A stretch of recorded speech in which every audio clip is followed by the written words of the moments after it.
Welcome to IGTV. Smurfit Kappa seeing quite a bit of volatility this session. As you know, those packages, the paper packages, they get all your deliveries, your Amazon packages.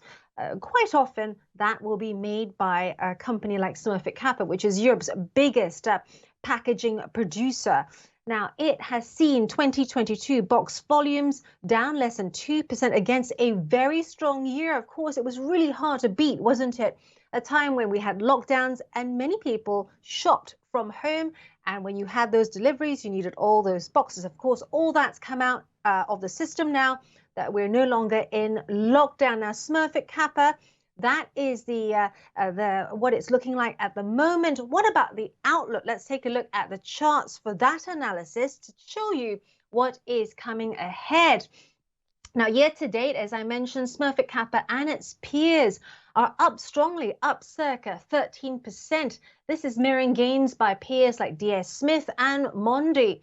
We're also seeing a golden cross there, still in play, which shows bullish conditions when the 50 crosses above the 200 moving average. The market is indicated as bullish, and traders will look to buy into support. The RSI at the bottom, also an interesting one because it is looking quite close to 70, but turning downwards. Of course, a reading of 70 or above indicates an overbought situation. But at the moment, we're seeing that curve pointing downwards. Now, Smurfit said it had seen unprecedented cost inflation, especially in energy, but this had moderated in the latter part of 2022.